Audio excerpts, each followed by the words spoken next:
Everybody, I'm Carl and welcome to F4R TV. Hope you're all well, and we also hope you watched our last video where we removed the engine from our parts car, aka Lana. Today's episode, we're going to be showing you how to do an engine service on a Renault Clio 172 and 182. We did do something to the silver one, aka Jamie's car, that we didn't quite film due to weather conditions. And as we're working outside, because that's the sort of conditions you probably are working with if you haven't got a ramp, we're going to aim to show you, weather permitting and sound permitting, whether this is a good watch or not, how to service an F4R Clio 172 or 182 engine. Let's go. And there we have it, guys. It took us a morning and we got this engine in and we got it running. We did a UCH swap, key barrel, ECU and all the rest of the bits to get this car running, because the ECU was missing, so that rendered it useless. We really wanted to film it to show you, but it started tipping down rain about 1 o'clock in the afternoon, and that was pretty much end of play. But from 9 till about 1, we got this engine in and we got it running. It didn't run very well in the black car, as you probably would have seen from the last video, but now it runs pretty well in this car, and that's due to a few things that we changed, i.e. a couple of injectors, we swapped them over. We had a misfire on cylinder 1, so we changed the injector with one of our spare ones we had. Also, the coil pack was acting up. It's probably broken down over the years because these are obviously pretty old now. This car's probably 20 years old, or this engine's probably 20 years old plus. So we changed the coil pack and it decided to play ball with us, as you'll see now.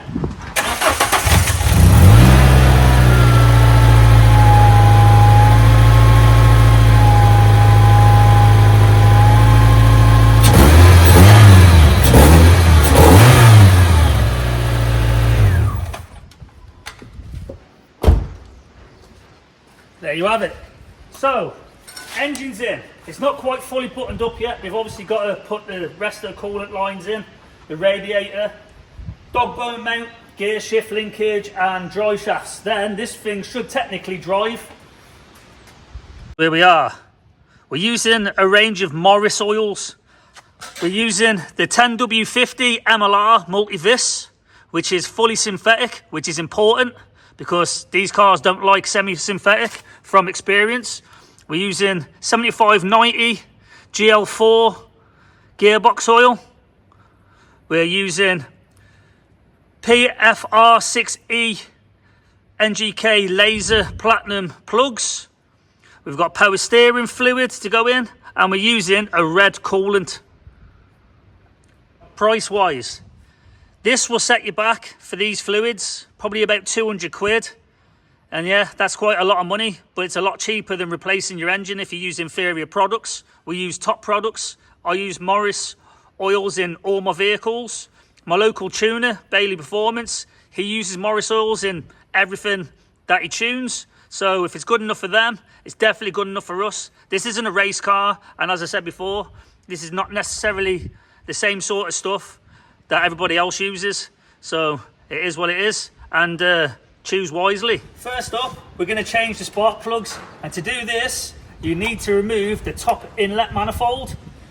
Yeah, French engineering, thank you very much. But to do this, there is 7 10mm bolts, 5 across the front of the plenum and 2 at the back by the coil pack. So get your 10mm. Been attacked by wasps. I'm allergic to them, so if I start dancing around, you know why. So there's your first 5, then you've got 2 at the back. It's also important not to crush the cables when you put the inlet back on, because it won't seal properly, and it'll also let air in and cause quite a big vac leak. Let's put these here safe, and you want to peel this back to expose the leads.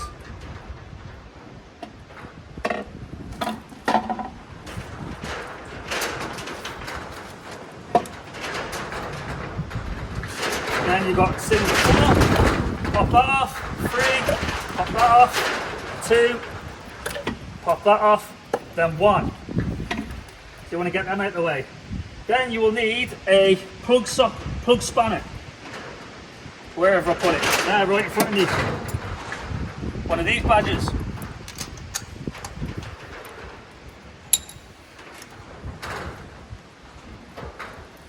So remove your plug.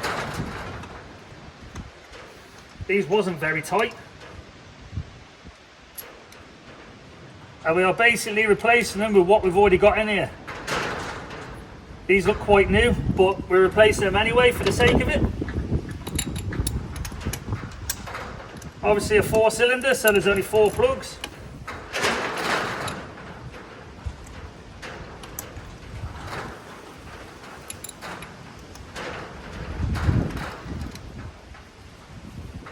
They don't look too bad, they're a bit fluffed up. That may be down to how it was misfiring and the poor injector. Don't drop nothing into the inlet plenum. Don't put no screws or anything or bolts on the top, otherwise that goes in there and they go straight into your head. That's a nope. And very expensive.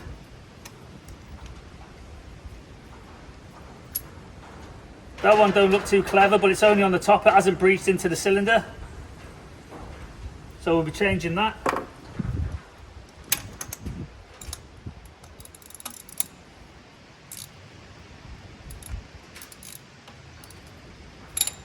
And this one, my friends, isn't very tight at all, which will also aid in the engine not running properly. It is, but the hook spanner won't go on.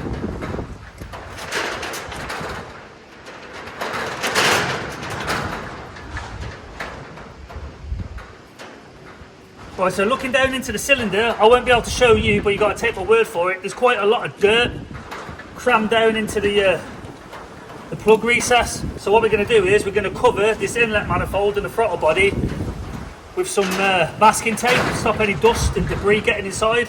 We're going to get the air line and we're going to blow it out so we can get the plug spanner up. Right then guys, so we put some masking tape across the top of the inlet, which is exposed.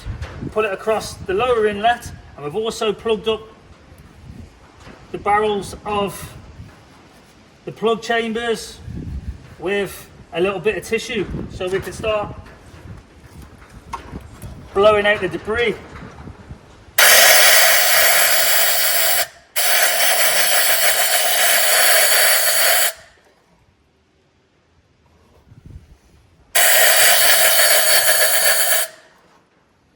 Don't be scared to get a screwdriver down there and just try and loosen anything up. If this happens to you, I've never had it happen before, but it's got in here somehow.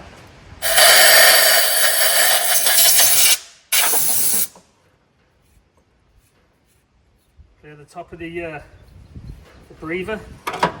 Right, see if the plug spanner goes in.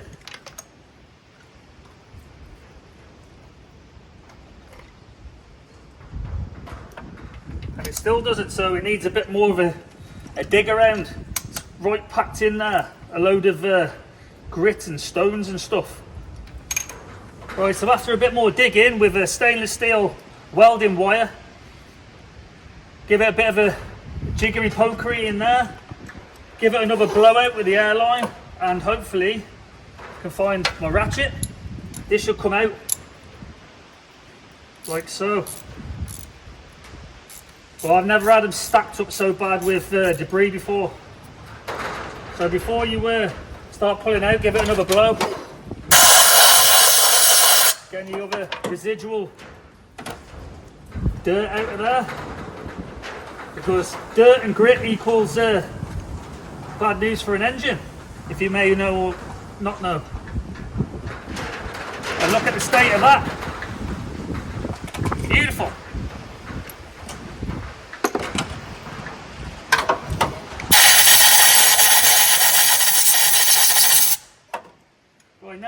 start putting our plugs back in,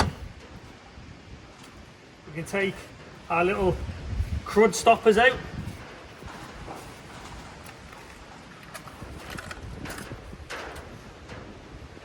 Plunk. Plunk. Plunk. And plunk. Move them out of the way. If you've got the little rubber bit in here, it may be worth taking that out now, because I guarantee it's going to get stuck on your plugs. You won't be able to get it out again. So just take the little rubber keeper out of your plug spanner. You'll thank me later. And just finger tighten them up for now.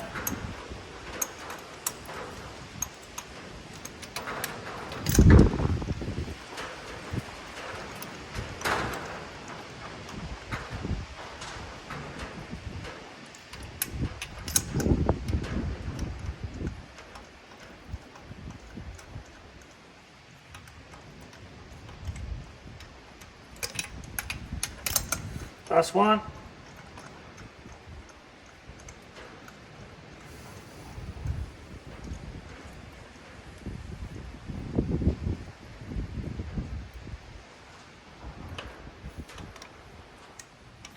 Like so.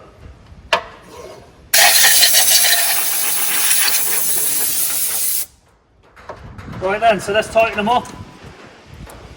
Get it on there, get it to about 90 degrees.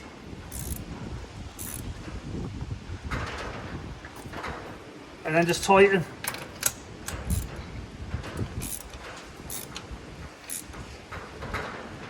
You don't want to over tighten them, otherwise they'll never come out again or they'll break. You want just enough tension there, you can give it another 45 to 90 degrees.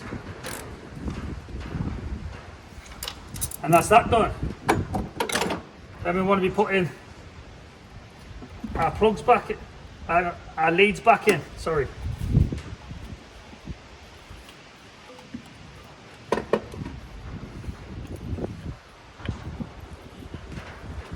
So these are in length order. Obviously the shortest is going to be cylinder 1. This is awkward in itself. That's cylinder 2. Cylinder 3, and cylinder 4. Nice click. So now you can take your masking tape off,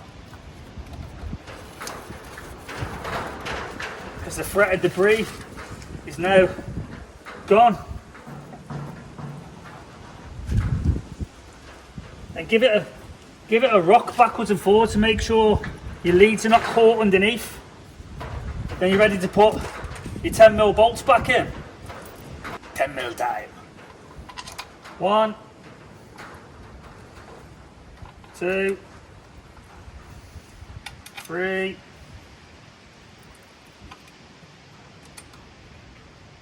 4, 5. Then the back is 6. Then the back is 7. So get them started.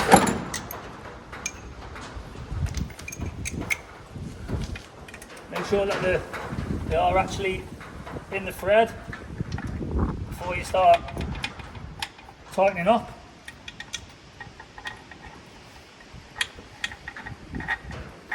Give your manifold a little bit of a jiggle, because they don't tend to line up all the time.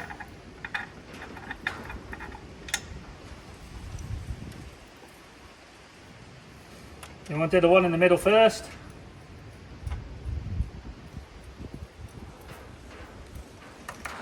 Outer one.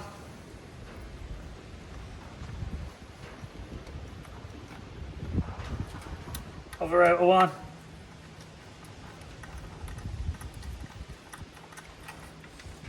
In the left.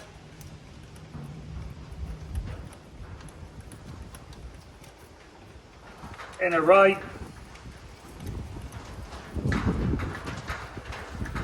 And just do it as a sequence so it sits down as if you're doing a head gasket.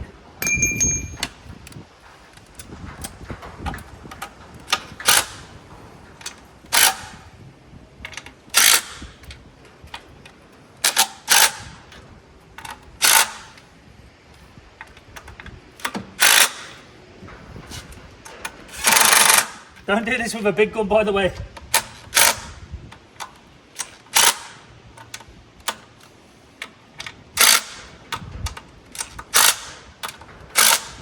And voila, that's your inlet back on and your plug's changed. Winning! Right, up next, we're going to change the oil, and for this, you're going to need one of these. It's a 3/8 inch square fitting, which will go into the sump. They don't have a nut on the bottom, they have one of these. So I think this is a laser set I've got. It comes as a multitude of different fittings, but this is what we need. These cars take just under 5 litres, so 4.75 litres is sort of the rule, and that's where you want to achieve. Always check your oil, and always dispose of your oil sensibly and correctly. Right, so we're under the car now. There's your sump. It's better to get your car on axle stands and not just sitting on a jack. I've undone it for ease of use, but it's a 19mm socket which goes over this fitting. And then we get rid of the oil. Right, now that the engine's been drained, we need to undo the oil filter, which is situated right at the front of the engine. This one's not very tight, but make sure you catch all the oil when it drops out. This is going to be fiddly with the front end on the car, but that's pretty much what you're going to have to do. And there we have it. So we'll let that drain. New oil filter. To make it seal better, get a little dab of oil and then go around this rubber seal, and then you can pull it on.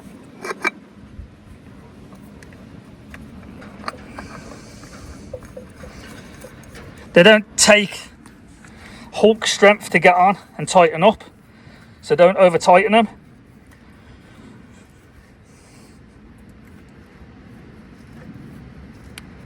That's about enough. And that's your oil filter on. Winning. Now it's time to get your oil in, but make sure you put your sump plug in first. I don't need to show you how to do that. It's just difficult to film underneath the car, so sump plug's back in, new oil filter on, and oil time. I made a mark at 4.75 litres, and that's what we aim to do. We'll get to 4.5 litres, which is the notch above, and then check the dipstick. Right, so now we're at the 4.75 litre mark. So now it's time to check dipstick.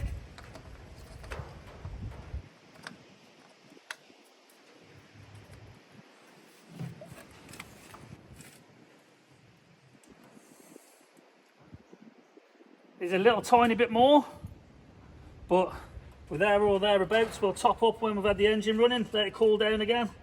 But yeah, winning. Oil change done.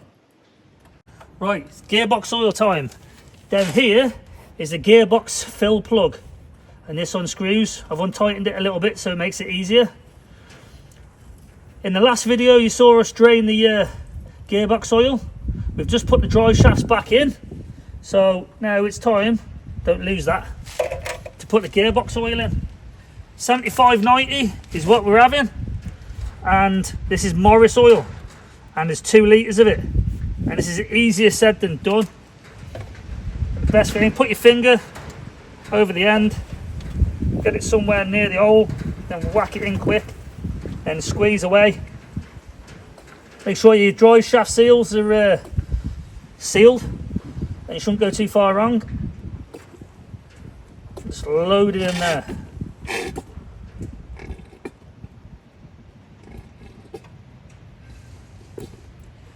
As I said, the slippiness of this is GL4 or API GL4.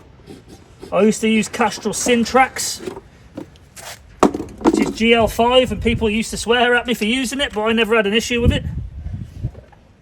Again, finger over the end, get it lined up with the hole, then whack her in. I recommend changing the gearbox oil when you do an engine oil change. People say that's unnecessary, but you got to think of the load that these gearboxes are under. And 9 times out of 10, or say 8 times out of 10, the gearbox oil, unless the drive shafts have been out, have never been drained. Some of the oil I've had come out of these gearboxes is really dark, where it should be coming out like apple juice. So that's your 2 litres. Winning. So what's next? We put the gearbox fill plug back in. Now it's onto coolant, but not in our case. This engine's literally just gone back in this car. We've got it running dry, and we're going to do a water run. So it's just plain H2O. We're not going to go bang a load of coolant through it, find a load of leaks, then have to go and buy more coolant, because that'll be bad admin. So we're going to put some water in there, top it up, run it up to temperature, make sure there's no leaks. Then when we're satisfied, we're going to drop the bottom hose, let all the water out, then top it up with coolant. Jobs are good.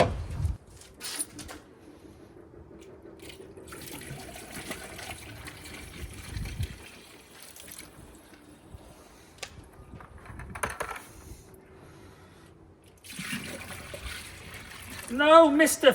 Flexi Filler.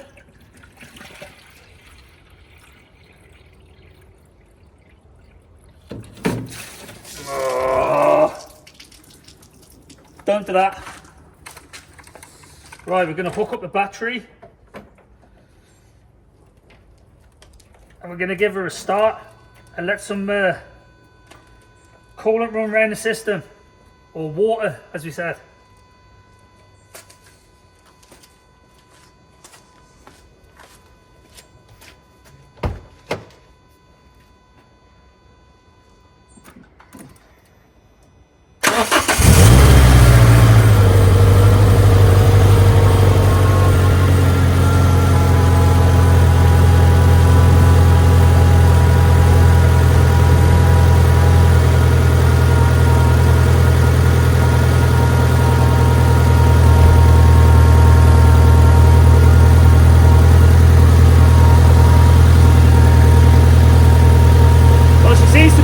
Nice now with the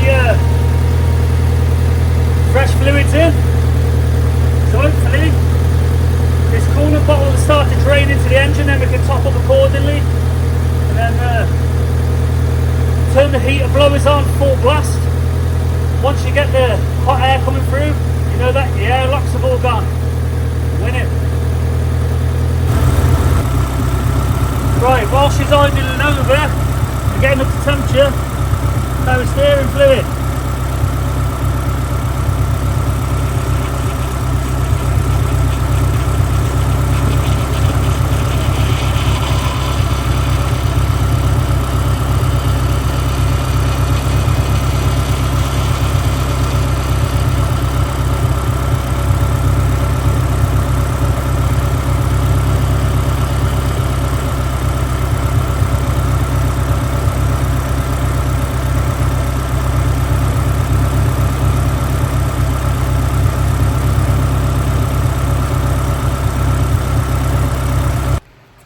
This is why we didn't film the engine install.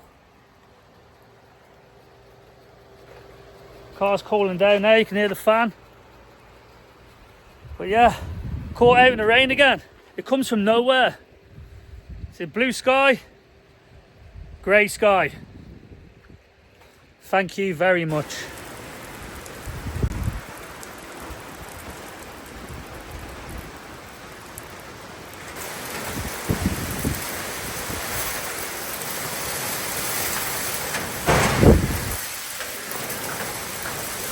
This is England. 5 minutes later, it's sunny again. So, coolant time. Bottom hose has been drained,